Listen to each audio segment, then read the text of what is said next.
Assalomu alaykum do'stlar, tinchmisizlar, omonmisizlar? Perfect Trade jamoasining trading bo'yicha bepul 6-darsiga xush kelibsizlar.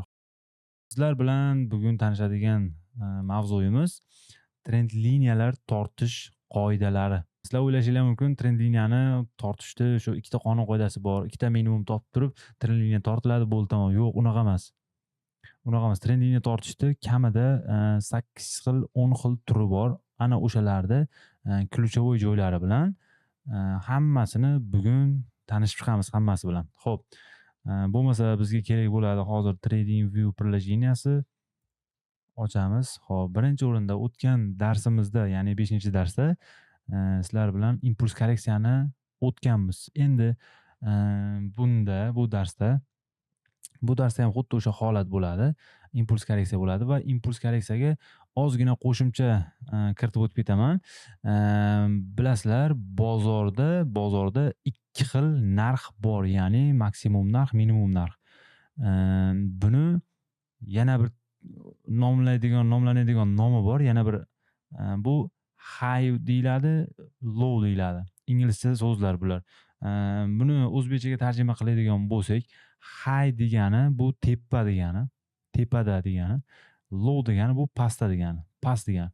Minimum, maksimum degan so'zlar ham xuddi mana shu high, low so'zlariga o'xshash, bir xil. O'xshash emas, bir xil.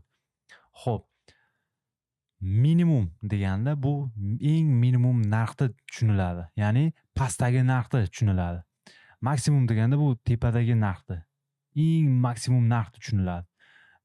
High, low'lar shu bilan bir xil, bitta so'z. Xo'p, endi high, low so'zi bilan sizlar bilan tanishib oldik. Xo'p, endi impuls korreksiya.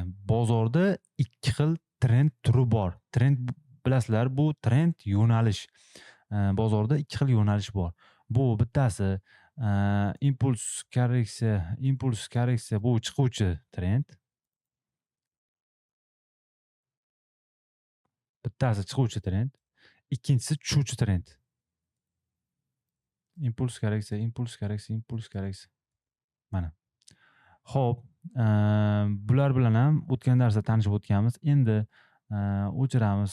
Xo'p, trend liniya tortish qoidasiga to'xtalamiz. Xo'p, trend liniya tortishda birinchi o'rinda nimalarga e'tibor berish kerak? Birinchi o'rinda bizga ikkita minimum narx kerak bo'ladi. Ya'ni impuls korreksiya, impuls kerak bo'ladi. Mana bizda ikkita minimum narx bor va mana bunaqa maksimum narx ham bor, ya'ni high. Endi qaranglar, minimum narx bir-biridan baland bo'lishi kerak. Обязательно, bu ключевой joyi. Keyin mana bu high ni yangilagan bo'lishi kerak. Yana bitta narsani aytib o'tib ketaman shu yerda. High yangilansa, peri-high deyiladi. Peri-high qiladi deyiladi yoki bo'lmasa peri-high qildi deyiladi. Xo'p, low yangilansa ham xuddi shunaqa, peri-low. Hozir peri-low'da endi to'xtalib o'taman peri-low'ga. Xo'p, qaranglar, mana trend liniya tortish qoidasi bu birinchi qoidasi. Eslab qolinglar, bu birinchi qoidasi. Biz ikkita minimum topib olamiz. Bitta minimum, ikkita minimum. Обязательно ikkita minimum o'rtasida bitta maksimum narx bo'lishi kerak, ya'ni high bo'lishi kerak. High'ni narx yangilab turib, peri-high qilgan bo'lishi kerak. Bu ключевой joyi. Qaranglar, bu ключевой joyi mana peri-high qilgan bo'lishi kerak. Ana keyin bizda trend liniya tortish uchun shans bo'ladi. Trend liniya olamiz, ikkita minimum narxga tortamiz trend liniyani. Ikkita minimum narxga tortamiz trend liniyani. Ikkita minimum narxni birlashtiramiz trend liniya tortib. Endi qaranglar, endi nima bo'ladi deganlar uchun xuddi mana shu holat, sell pozitsiyasida ham xuddi mana shu holat. Impuls, korreksiya, impuls. Qaranglar. ikkita maksimum narx topib olamiz. Bu tushuvchi trendda. Tushuvchi trendda ikkita maksimum narx topib olamiz. Mana bitta narx, mana ikkita narx. Bu ham вот то же самое, вот как o'suvchi trenddaqa bir xil. Lekin bunda perelov qilgan bo'lish kerak. Ya'ni ikkita maksimum narxni o'rtasida bitta minimum narx, ya'ni low. Mana shu lowni narx yangilab o'tgan bo'lishi kerak. Ana o'shanda bizda mana bu ikkita maksimum narx aktiv bo'ladi, aktual bo'ladi. Trend liniya tortishimiz uchun. Trend liniyani tortamiz. Bu ключевой joyi.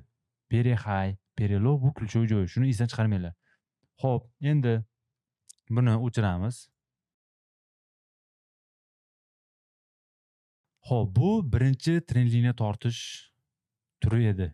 Birinchisi edi. Endi ikkinchi turga o'tamiz. Trend liniya tortishni ikkinchi turi. Turlari ko'p aytdim. 8-10 xil bo'ladi deb boshida sanab aytib o'tib ketdim. Endi bu ikkinchi turi. Qaranglar, nimalarga e'tibor beramiz. Xo'p. Impuls, korreksiya, impuls bor. Перехай degan narsa bor o'suvchi trendda. Endi trend liniyani olamiz. Ikkita minimumni trend liniya tortib birlashtiramiz. Endi nima qilamiz deganlar uchun endi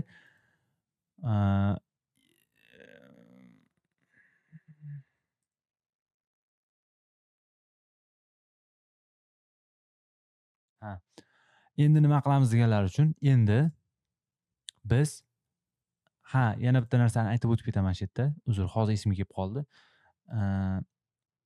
Kasaniya degan narsa bor.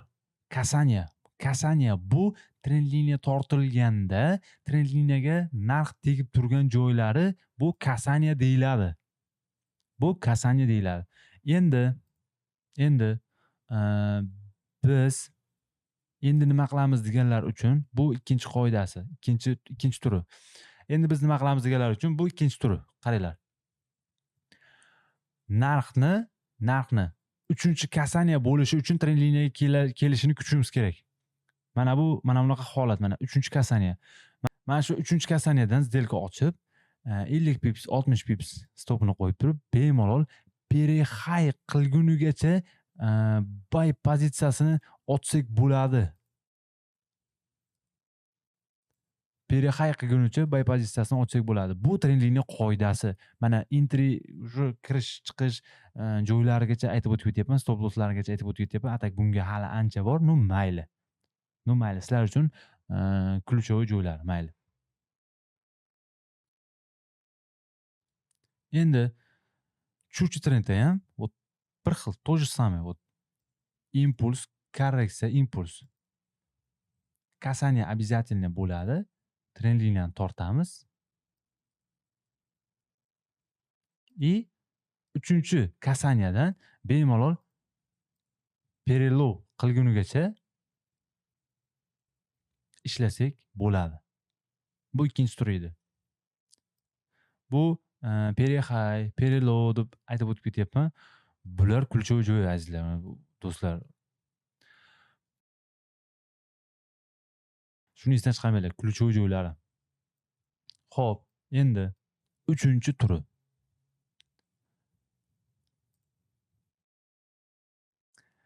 Impuls o'suvchi trendda. Korreksiya, impuls. Siz ikkita minimum topib oldingiz, perexay qilgan, sizda trend liniya tortish uchun shans bor. Trend liniyani tortasiz.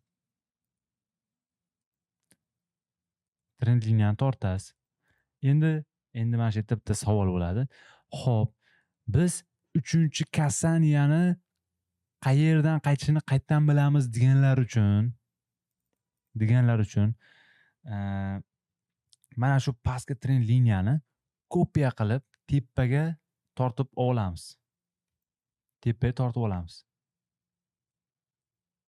Bizda kanal hosil bo'ladi.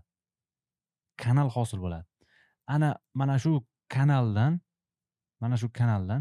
bizda bitta maksimum bor, ikkinchi mana maksimumdan, ya'ni Kasaniyadan qaytishini kutishimiz